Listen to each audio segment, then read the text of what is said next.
Hey guys, welcome to the beginning of the interior design project. What I'm going to show you today is how to draw the structure for your empty room, and in the next video I'll show you how to start adding things into your room. So I'm doing this on fresh paint. You're welcome to do this on real paper. If you're doing it on real paper, I would recommend using a ruler or other straight edge, something that you can place on your paper and run your pencil along to get a straight line. You're also welcome to do this in Paint 3D if you prefer. The benefit of Paint 3D is that it has a straight line function. Fresh Paint does not have that. I chose Fresh Paint just because I like the quality of the drawing better, but you can make that choice yourself. So I'm going to start here by opening up my drawing drawer. And the first thing I'm going to do in this blue pencil to help you see it.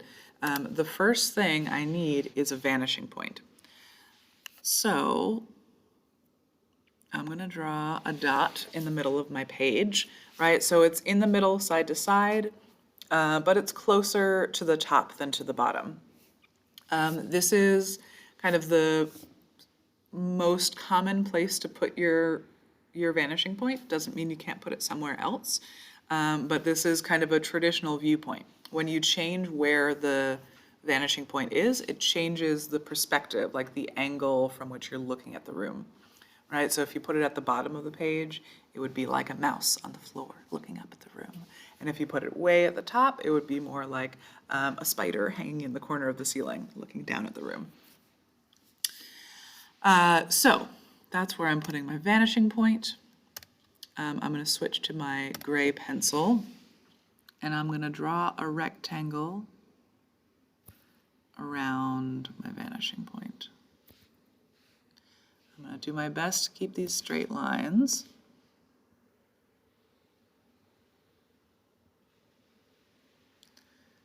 Because again, unfortunately in Fresh Paint, we don't have a straight line feature. There we go, right? So I've got a nice rectangle around my vanishing point.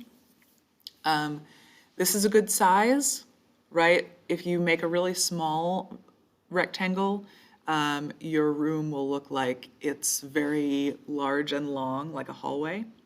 If you made a really big rectangle, you wouldn't have much space in your room to put furniture, right? Because this rectangle is the back wall of the room, right?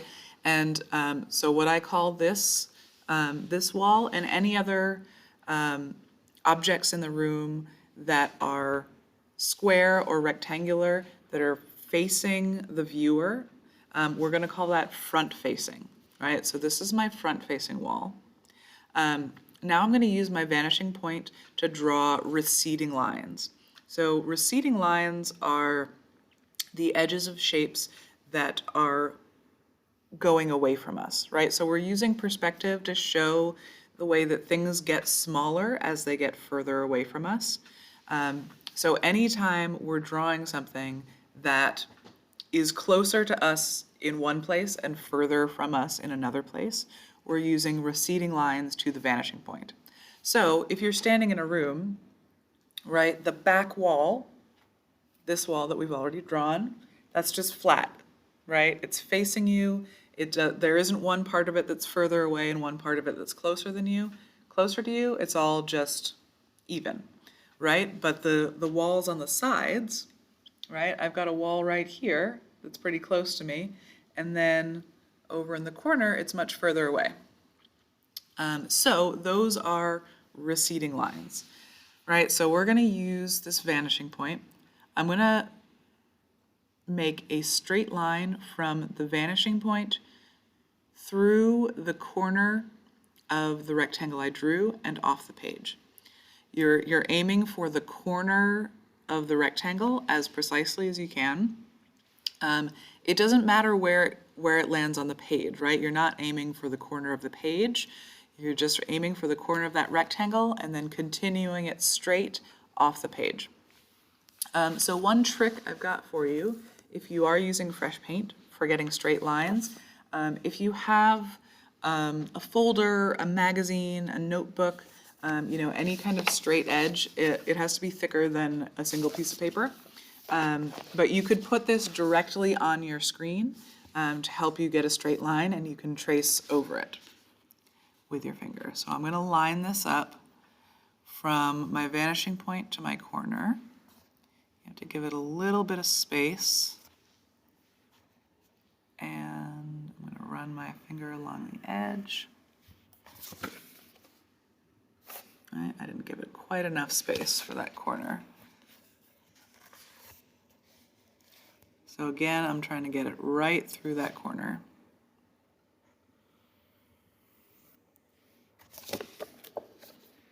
Pretty close.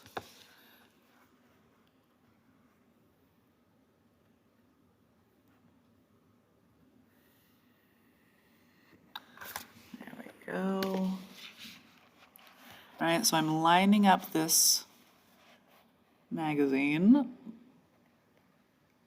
with the vanishing point and the corner of the rectangle to make a straight line that continues off the page. That one's off.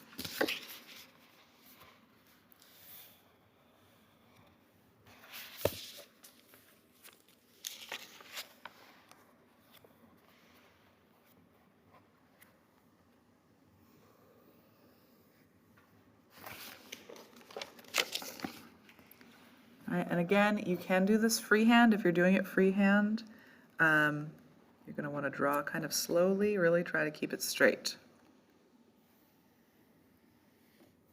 All right, there we go. So I've got my nice corners of the room where the walls meet the floor and the ceiling.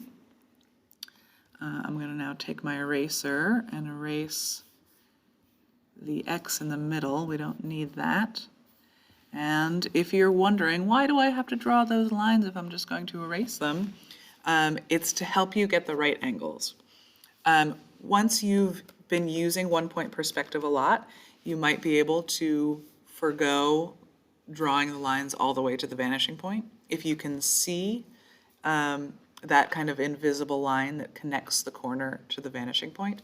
But when you're just starting, it's a really good idea to just draw the line all the way to the vanishing point to help you get that angle correct. So, so here we are. We've got our empty room with our vanishing point. Please don't erase your vanishing point. You're going to need that. And I'll see you in the next video.